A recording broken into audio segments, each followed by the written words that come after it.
മുല്ലപ്പൂ മറന്നുവോ? ദീവദാരു പൂത്ത കാലം നീ മറന്നുവോ?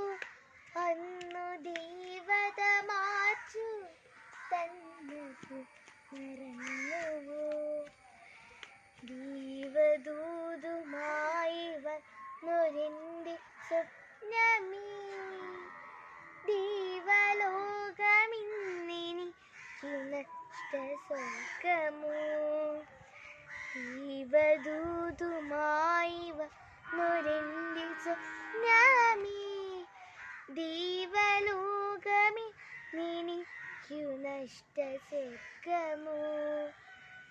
കഴിഞ്ഞ